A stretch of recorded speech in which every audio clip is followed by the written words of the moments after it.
Welcome to part two of the Aries solar eclipse video. Now, just before I begin, I had recorded this video already and I had gone through now 3 attempts to upload it to YouTube. And in each time, it gets to like about 70% conversion and for some reason it cuts out and it won't upload. So I'm having to now re-record it the morning of the eclipse, focus on post-eclipse moving forward and the astrological alignments that I think are important to sort of to take note of. But I wanted to begin this video by talking a little bit about the symbolism of the eclipse in context to the wider objective sort of impact that may occur as a result. And I want to also touch on the USA chart briefly to have a look at where this eclipse is falling on their birth chart. We know that the eclipse is running across that country, but there's some interesting things occurring in the birth chart of the United States. They're having a Pluto return. They're going through a progressed new moon phase.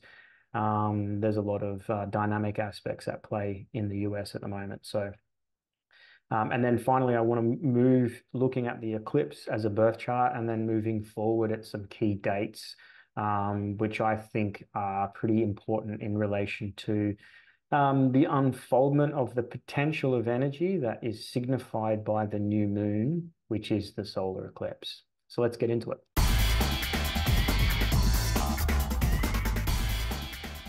So probably the biggest thing that I see with the eclipse is the conjunction of Saturn and Mars, as well as Jupiter and Uranus happening around the same time as the eclipse. Saturn and Mars come perfect about 2 days after the eclipse, so 11th of 12th of April. Their conjunction will occur at about 14 degrees of Pisces. That's an interesting one to keep an eye on. And Jupiter and Uranus will come together, sort of mid-April. What does their alignment signify? In context to Mars and Saturn, the build up to this eclipse, there has been a lot of fear porn, a lot of sort of doom, end times, biblical prophecy. CERN has started up on the eclipse. They're sending up rockets, all this type of they're mobilizing the National Guard, all of that sort of stuff, which tends to feed into this hysteria and this hype, which is perfectly indicated by Mars and Saturn conjunction. Their alignments that occur every 2.5 years or so tend to coincide with this sort of sense of impending doom. And in Pisces, we're dealing with a little bit of vulnerability in the sense of is it real or isn't it? We have to exercise extra discernment and caution that we're not reacting or that what we're consuming isn't creating emotional instability. Now, moving forward, there is a little bit of an asterisk to that. So in the next couple of days, when Mars and Saturn perfect here in Pisces, they'll actually do so in an eighth harmonic to Pluto. What's an eighth harmonic? Well, an eighth harmonic is a half of a square. Half of a square is known as a semi-square, and the semi-squares tend to create agitation or friction, is another way to look at it. So a square is a tense time of challenge, obstacles in the way, whereas a half square is like there's like this annoyance, there's this energy of friction. So it's like the sort of half of quality of a full square. It's doing that to Pluto, and Pluto is the planet of transformation through crisis. So, having Mars and Saturn conjunct in Pisces and, semi-square Pluto just after this eclipse, this could indicate some type of mass casualty event. What would that be in relation to? There could be extreme violence. There could be, conflict. There could be terrorism. There could be natural disasters. Now, before you jump to sort of alarm and like, oh, what are you talking about? Just know that every year, mozzies kill 1 million people. That you didn't know that. Every year, 1 million people on Earth die because of mozzies. So, there's always shit going on. There are always people dying. There's always these types of things going on. My job isn't to sort of alarm you. My job is to bring awareness so that we can have awareness around these types of things. so that when you're aware, you can choose how to respond a little differently.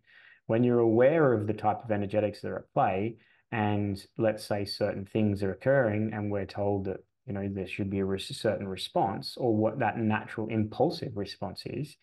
Well, when you have pre-knowledge of such things, even if it's not to the exact extent or how it's going to play out. But if you have a little bit of, basic awareness around the symbolism of these things, then you can choose. Well, am I going to engage? Am I going to respond? Am I going to react? How am I going to react? Is there a useful use of my energy to react in a certain way? What is the best use of my energy, and how should I potentially react? So there's a little asterisk around that post-eclipse period. Now, remember that an eclipse isn't necessarily indicating a specific event. It's a marker of time. It indicates this sort of karmic wave that moves through the zodiac, and we get to a certain point where a lot of that wave reaches potential, and then it's activated by a new moon or a full moon. On a full moon, that's a lunar eclipse. On the new moon, we have a solar eclipse.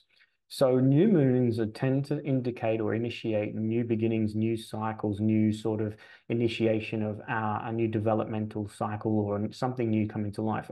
An eclipse is like a supercharged new moon. Do we find things normally occurring on new moons? Not necessarily. It's usually a time when there's not much going on at all. It's a little time for reflection, contemplation, isolation, disconnection, to pull back a little bit. Um, However, the potency that's captured by the new moon, and Mars is interesting because Mars rules Aries. So all this fire energy that you've got here, this is governed by this Mars. So the seed that's planted with this solar eclipse is infused with this Mars-Saturn conjunction in Pisces with this sort of semi-square to Pluto as well. So, moving forward in time, and is it going to happen just because there's certain astrological alignments doesn't necessarily mean there is more to consider when we're thinking about the predictive quality of astrology, and we don't just look at the transits. In a natal chart, we're not just looking at the transits to your birth chart. We want to take into consideration the perfections, the annual perfections. So we want to take in consideration your progressions and the lunar cycle within that, as well as the planetary alignments. We want to take into consideration the arcs, your solar arc, directed solar arcs. We want to take into consideration midpoints and the activation of those. We want to take into consideration the eclipse cycle, the nodal cycle, the Pluto transit, all those types of things to sort of weight particular energy and the likelihood of certain experiences, and then giving the client information on how best to navigate. So just because there is a certain alignment happening cosmically in the sky clock doesn't necessarily mean there is going to be a specific event unfold. It's just about looking at all the different types of symbolism and what they sort of correlate to and relate to and getting an understanding. And then we can sort of look and go, okay, well, our part to play in this co-creative universe with what are we co-creating with? We're co-creating with the universe, with the cosmic, with the source, with the quantum, whatever you want to call that. And astrology is helping us understand, well, what is the flow of energy occurring at that time? So the being that it's a solar eclipse, it's a certain potent time of a brand new beginning, very karmic beginning to certain things. So if we understand the energy infused in that seed, that new beginning, and how the development of that is going to occur, we can get a bit of an understanding of like what's going on here. If you haven't yet watched my last video, I encourage you to go back and watch that hour-long video because it gives you a really good way to sort of look at it from a different point of view that's not really, I haven't seen other astrologers talking about that point of view much. So I encourage you to go and check that out. And like I said in the last video, the conjunction with Chiron, when we're thinking about, and Chiron is this little key here, the green key, when we're thinking about this in context to the wider story, um, you often have when there is mass, hysteria, events, circumstances, false flags, natural disasters, mass casualty events, so to speak. You often have a little bit of a signature of Chiron there somewhere. It's going to indicate that. I know back in the Boxing Day tsunami of 2004, excuse me, Chiron was opposite Saturn. I think Chiron was in at that stage Capricorn and Saturn was in Cancer. So their opposition was exactly the moment of the tsunami or the underground earthquake that then triggered the tsunami. Um, so again, caution in relation to this unfoldment of this eclipse energy could see us in a place where we are vulnerable, hurt, acting out of that hurt, but also, the opportunity to do a lot of healing as well. So again, it's just a flavor that sort of, modifies the quality of this energy as it's unfolding. The next alignment I want to look at, which I think is probably the most likely alignment to produce physical effects in this world, is the Jupiter-Uranus alignment in Taurus. And on this eclipse, they're about 2 degrees apart, so pretty close to a tight conjunction. That perfects about mid-April.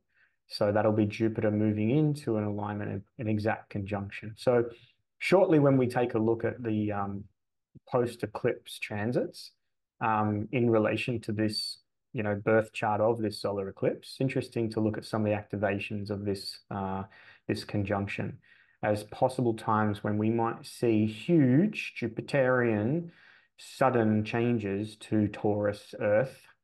Now, Taurus Earth could relate to specifically Earth movements, earthquakes, volcanic eruptions, seismic activity, but also Taurus as well. We've got the component of the stock market, money, finances, wealth, that type of thing. So I know shortly, not sure of the exact date, but the Bitcoin halving is coming up just after this eclipse as well.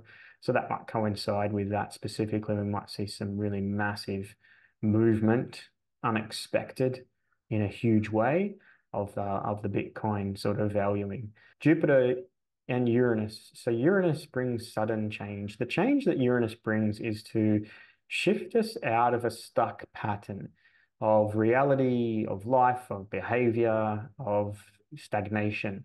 Saturn represents the status quo, things as they are, the sustaining things, persevering, that type of quality that tends to endure, right? So the problem with that is that things can become stuck and stagnant and tend towards atrophy and decay, which is also a Saturn sort of expression as well. So Uranus energy is like the lightning bolt of revelation shining down here to crack things open and shift things in a big way.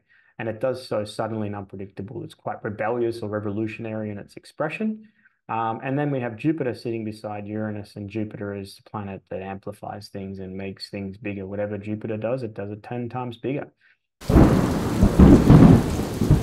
In social media land, you get a lot of people hyping up certain astrological alignments and suggesting that they're going to mean certain things. And often, whenever there's Jupiter's influence, you'll get people saying this is going to be about abundance and growth and expansion and opportunity. And sometimes that very well may be the case. But I'll give you a little bit of a way to think about this that's more balanced. So we're looking at the light and the dark and not just trying to say that life is all about the good and the great and the wonderful. There's often too the dark and the not so great and the challenges. And let's say that you're in a really down, pessimistic state. You're real negative and things aren't going right for you and you're just down in the dumps. A Jupiter transit can mean that you're now feeling 10 times worse because it can tend to amplify the quality of whatever experience you're going through. So amplification doesn't necessarily mean good.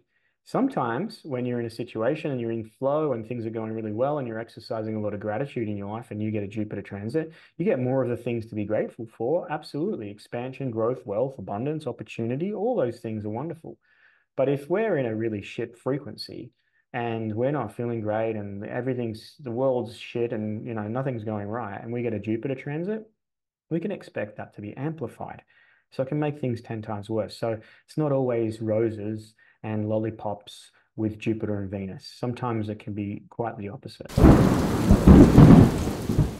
Okay, so the next thing I'm going to briefly look at is the chart for the USA. Why for the USA?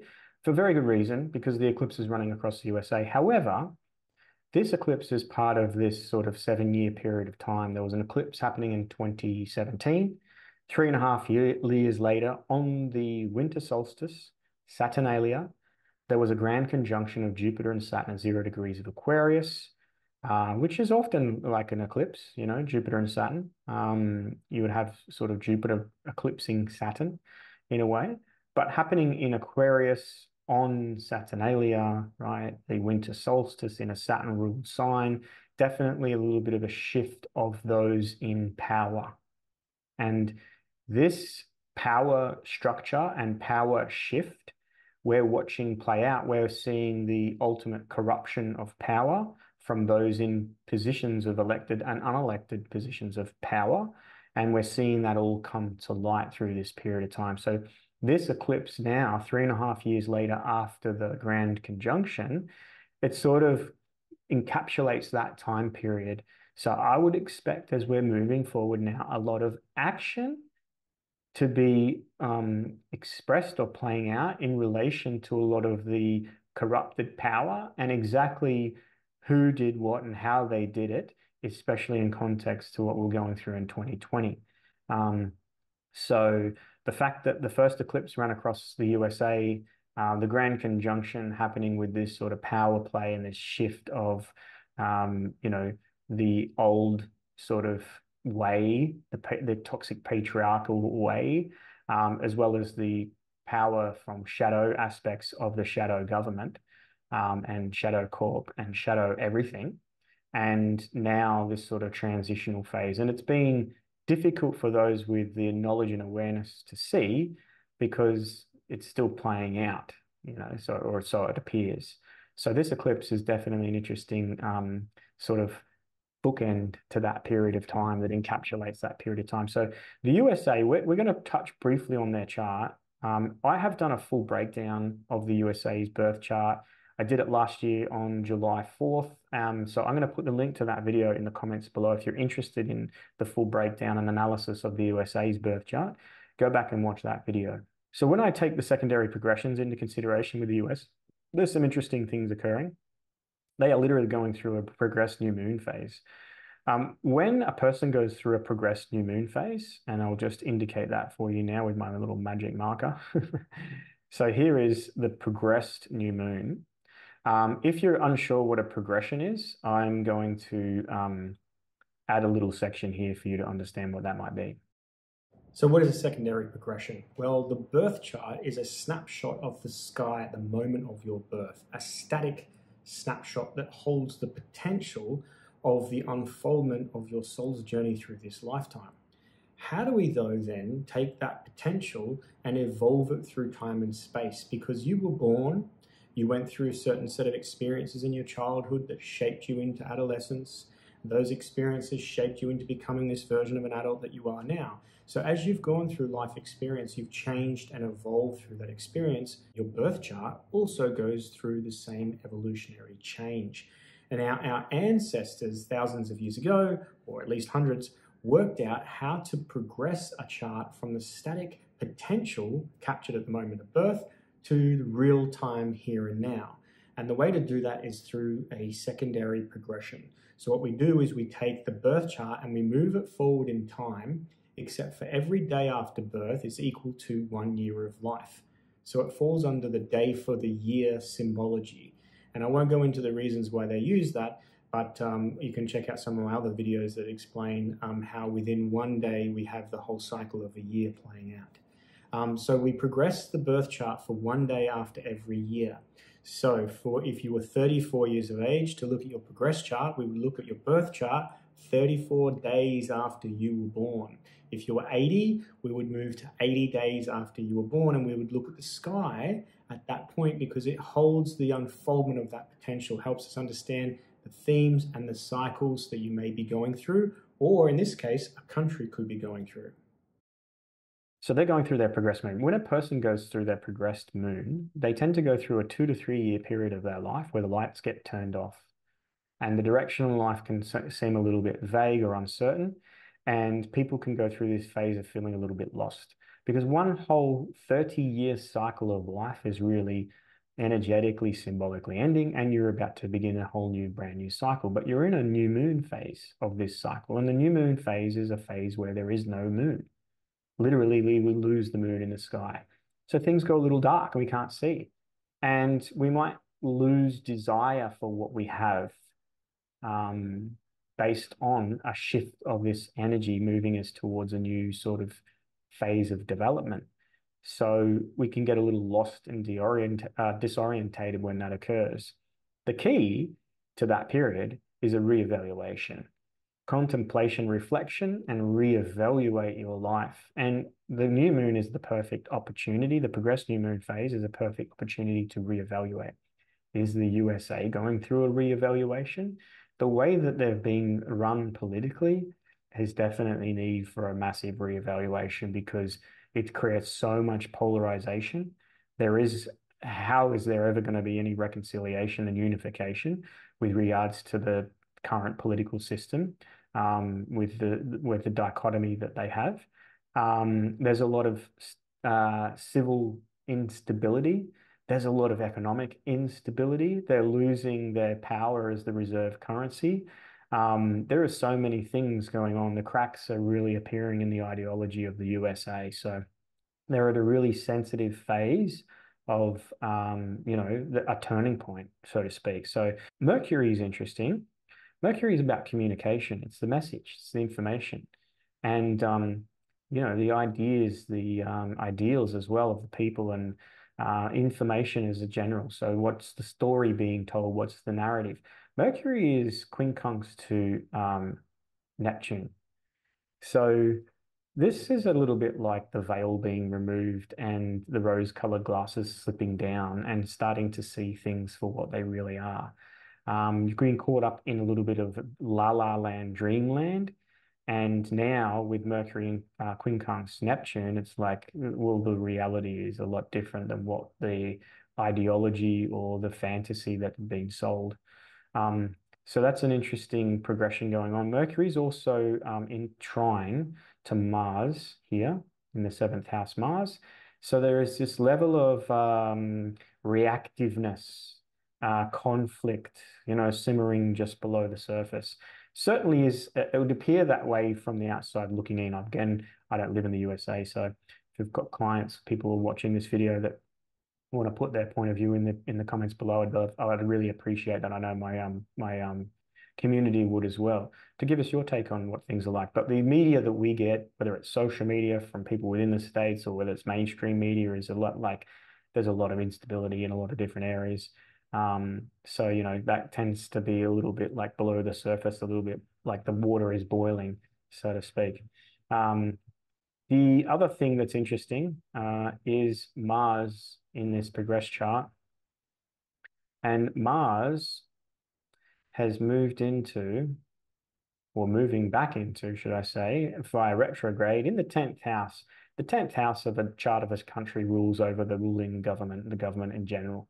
So Mars is moving into a conjunction with natal Saturn in that 10th house. So there's definitely going to be a challenge or conflict in relation to government, rules, authority, and the sitting government, who is in power at the moment. Definitely a little bit of a shake up to that. And there's also Venus here in this fifth house. Venus is interesting. She's the ruler of Libra, which is the MC, and she's into a semi-square with Mars at the moment.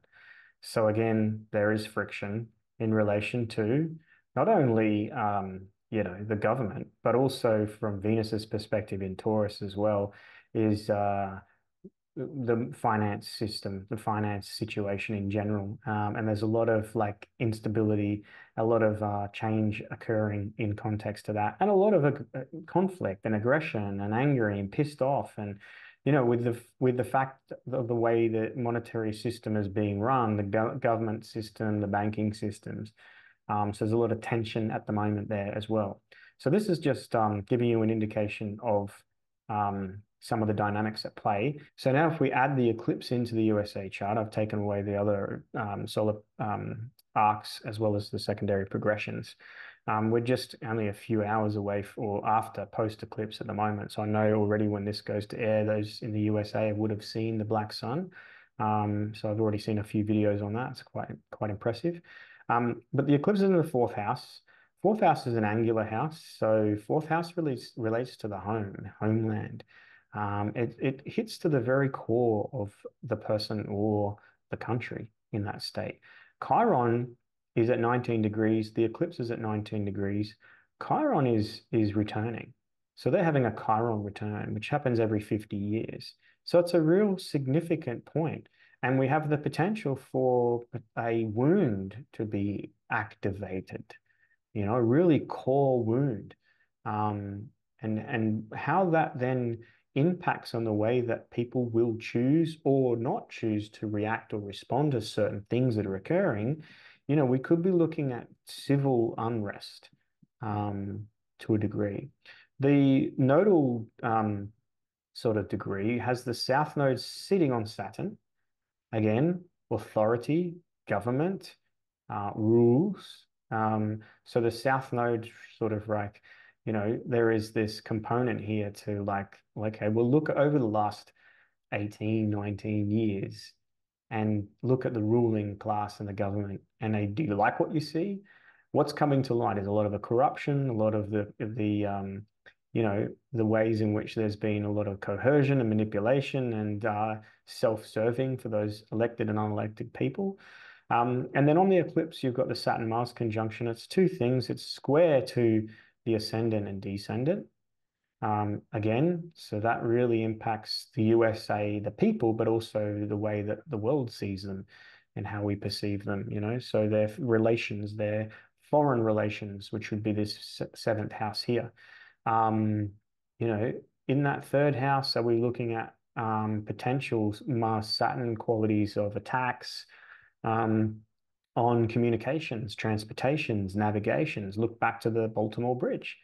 Okay, that seems to be, at a very basic level, some sort of breakdown or issue with regards to communication. Obviously, it was more to it than that, but the Mars-Saturn conjunction also is quincunx to natal Saturn as well. So there's this separating going on, maybe a loss of control by the ruling government. And, again, this isn't necessarily like going to happen, but the potential is there, absolutely. And again, I'll stress with an eclipse is it's a marker of time. It doesn't necessarily specifically relate to things occurring at that moment. Often it holds the potential, and as that potential is released or over time, we can expect some of these things to come to light. We could always hope that there is, something different going to occur. Again, that's the way I see it.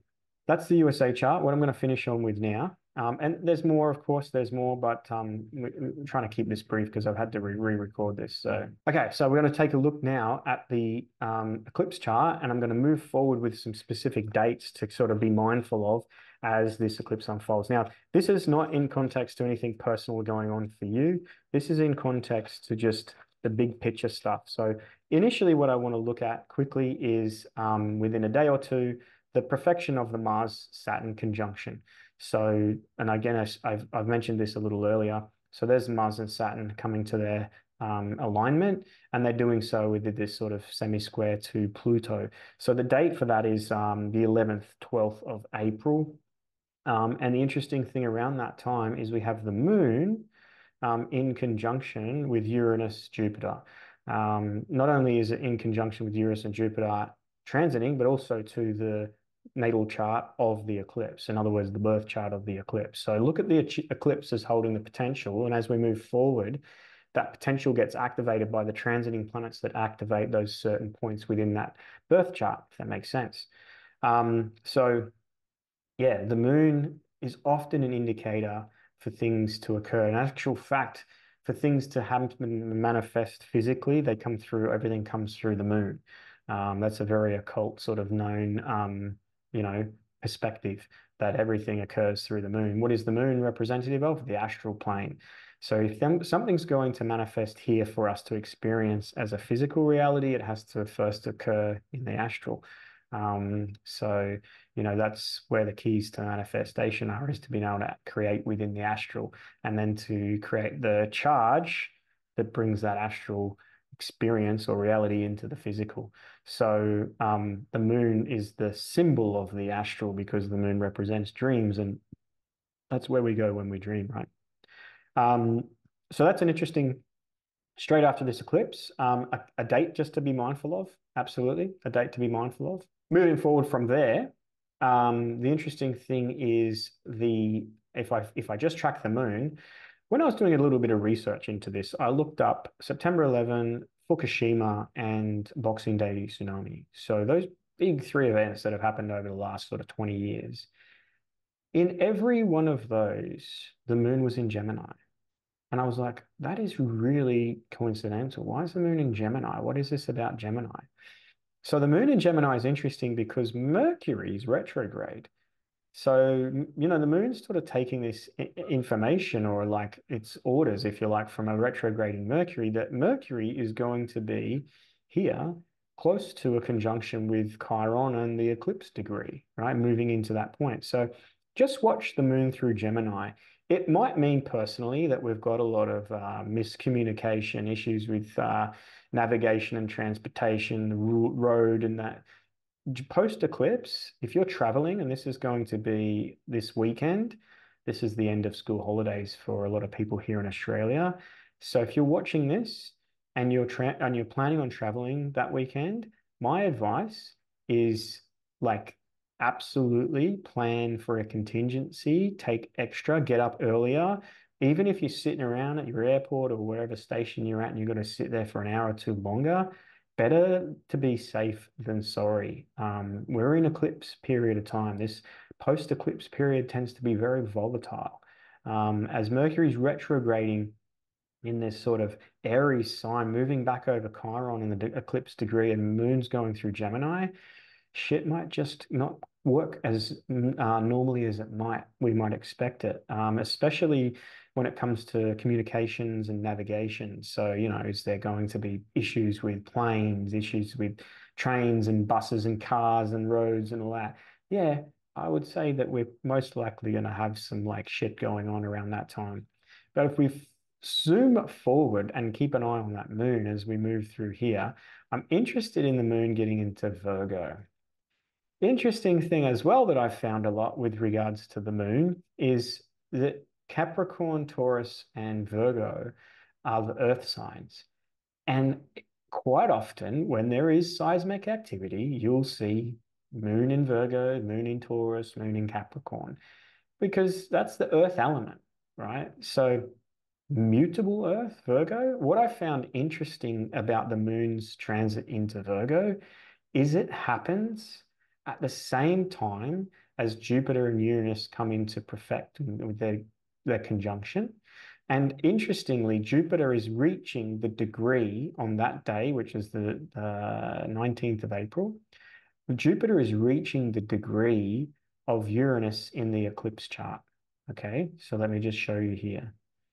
Jupiter in the sky, this is the eclipse chart. So that's the static birth chart for the eclipse. Jupiter is now in that chart, Jupiter is at 19 degrees, so 2 degrees away. Now, moving forward, what's that, 10 days? Jupiter has moved to the 21st degree, and that's the 21st degree where Uranus was. And Uranus is still at that degree because it moves quite slowly. So you have this Jupiter-Uranus conjunction at the Uranus degree of the eclipse chart, with the moon moving into Virgo, okay, which is mutable Earth. But what happens as the moon moves into Virgo, it does two things. Um, let's just click here one more day forward. So the 20th of April, we've got the moon in opposition to Saturn. Okay, so there is a lot of tension with an opposition to Saturn. Saturn's the lord of the earth. Saturn rules the physical reality. When something is Saturnian, it's real. There is no ambiguity of, fogginess, haze. It's concretized physical real. Saturn rules that reality. That's why it rules death, because death is the end, right? It's the end of that reality. When things come into their physical manifestation, that's the end of the materials here. They can't be anything else now. They can only be this cup unless I break this cup down into dust and release the energy. And as I break it into dust, it's going to go, that's the energy releasing. And then the components are ground down into just base material. and then absorbed back into the Earth. Saturn rules that. So the moon on the 20th, directly opposite Saturn, and moving into a trine, right, to this energy here. The trine is a free flow of energy. So you have this free, the moon is a sort of a satellite that transmutes or transmits actually transmits that energy of the outer planets.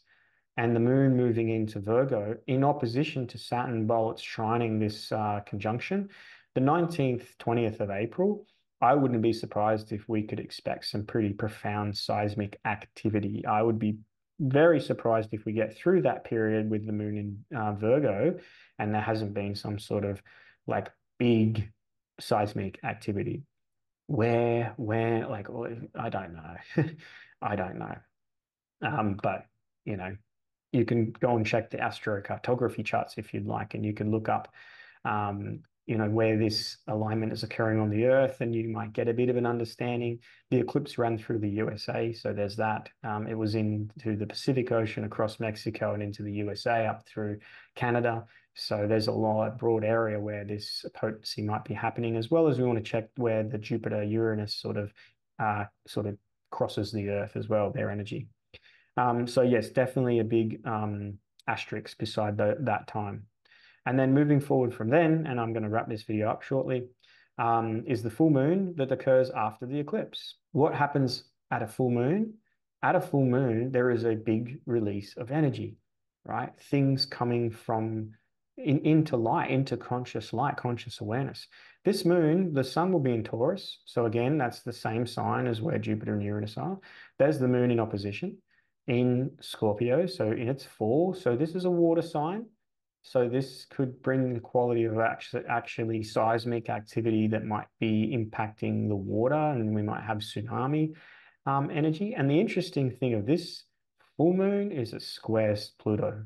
Okay, so we've got this Pluto square. So Pluto is being in Aquarius here. So the opposite of Aquarius is Leo. Okay, Leo over here. With this full moon, we might see the sudden end of some people in positions of political power. Sudden and just, whoa, they died, they were, resigned, they stepped down, they were arrested. Like we could potentially see that as this sort of T square pulls back potency and releases it like an arrow across to here and into Leo. Maybe Cancer as well. So, we've got Mars, Saturn both still in Pisces. We've got Jupiter and Uranus both in Taurus. Is there going to be seismic activity that, creates tsunamis? I don't know, but that 24th of April is a period of time that I'd be like, okay, just exercise caution. When there's anything seismic happening, always look to nature first. Look to the animals. They're going to give us a big pre-warning of anything that's going to be pretty huge. Like the birds will start leaving, animals will start howling, dogs, cats, all that sort of shit. So, if the dogs are playing up and acting a bit weird and all of a sudden the birds just disappear and it goes eerily quiet, then just exercise caution, okay? Have a bit of a plan and a backup. Now, there's one final date that I want to do before this video is done. Thank you for your patience and watching through to this point. And that is when we move forward and I track Mars moving on to the degree of the eclipse. So it's basically the 26th and 7th. Okay. So the 26th and 7th, I'm just going to show you again here. Here's Mars at 19 degrees Aries. That's where the eclipse occurred. What happens on the 26th of May is Jupiter changes signs into Gemini and does so tracking Venus and the Sun through into Gemini. So that puts those big three in Gemini, and we have a direct trine from that into Pluto here in Aquarius. Okay. So the Mars activating that, Mars is attack. Gemini is communication. Pluto in Aquarius is, you know, cyber, is in cyber warfare, AI. That was something I looked at based on this eclipse because there's an activation of the eclipse with Mars. Okay, and Mars in Aries, in with the node conjunct where the eclipse occurred, that brings this sort of uh, ignition, like a spark being flown, or you know, um, amplified things where things just sort of can heat up really quickly. So I looked at that alignment in context to the eclipse as another mark in your calendar, sort of put there is that are we going to experience cyber attack, communications attack, issues around that? Pluto and Jupiter entwined to one another, that's big, powerful change, like big, potent, powerful change, you know, beyond seismic. This is plutonic changes. The Mars in Aries is the part that brings this sort of, because it's directly on the degree of the eclipse. That's the part that brings this sort of like, is there going to be an attack? A cyber attack on the monetary system, on government, on communications, on something? Is there going to be a grid down? Is there going to be a power outage? That's the point there. I want to sort of just look 26th of May. That's for us in Australia. That's the point that I would put as a marker to just go, okay, just be mindful around that time. Again, if you're traveling, if you're doing something important that needs, access to Wi-Fi, communicate, all that, then exercise caution, have discernment, have a backup plan, contingencies in place. We're in a really interesting time post-COVID era, and eclipses are by nature chaotic. Chaotic is very unpredictable. By their very nature, they're unpredictable. So the unpredictable quality in context to all of the symbolism associated with the energetics, in combination to what's happening for the US, which is a symbol of the ideology of free democracy for Western culture, we're in a pretty interesting period of time. So what I will say to wrap up this video is this. In order for us to be able to navigate this world, once we become more self-aware and awakened, we have to take personal responsibility and actually have to mature and wise up. For a very long time, we've been asleep at the wheel, and there's been a lot of corruption. There's been a lot of darkness. There's been the shadow aspect everywhere. There's infiltration into all these aspects of reality. There is the idea of the public and the private, and this idea of sovereign versus, your straw man. So a lot of all of this stuff is coming to light. The mass awakening of the collective is happening. It's occurring. It's not going to stop. And it's going to reach certain points where a lot of that potency and potential manifests. And it could do so, but creating a little bit of chaos in the process. So preparation for any volatility, instability, and chaotic times is making sure you have a bit of a plan, that you've got certain things, so you've got enough food and water and electricity or power generation fuel to get through 3 to 5 days in case there was a blackout, in case there was some civil unrest, in case there was a natural disaster. Pay attention. Now, this isn't a time to sort of pull back on your spiritual practices, grounding, meditation, getting into nature, eating well, exercise, breathing exercises. If you're finding yourself overwhelmed, if you're finding yourself insecure, if you're finding a little bit up, the best thing you can do is disconnect. Come back to what's really simple. Come back to food, water, and breath. Very easy, very basic. Don't complicate things. If you're consuming this sort of content or other content out there and it's not helpful and it's making you more unstable, don't consume it. It's like eating food that makes you sick and then going, yeah, but oh well, I'll just keep eating it. That's all there is. No, there's alternatives to that. So don't consume shit that is making you, if you can't consume stuff without it impacting you negatively, then don't consume it at all. And I won't be offended if you don't watch. I really don't. That's my video. If you want personal guidance, if you like what I do and you want to know the best way to support me, book in for a reading. I guarantee you won't be disappointed, and there'll be something that comes to light in that that's very helpful for your journey ahead. That's the best way that you could support what I do, the work that I do. I'm committed to this mission. I'm going to be leveling up post eclipse and on every different level. So more content, less fluff and more practical guidance. Being a Virgo, that's my jam. So if you've enjoyed this video, I'd appreciate that you hit that button. And if you want to subscribe, that'd be great. And even better, if you want to share it around, tell your friends, let me know. Otherwise, hit me up in the comments with any information that you see or perspectives that you have. And also moving forward, if some of this stuff comes to fruition, hit me up in the comments and go, hey, you know that thing you said? This happened. So I'd love that feedback. Otherwise, as always, peace out.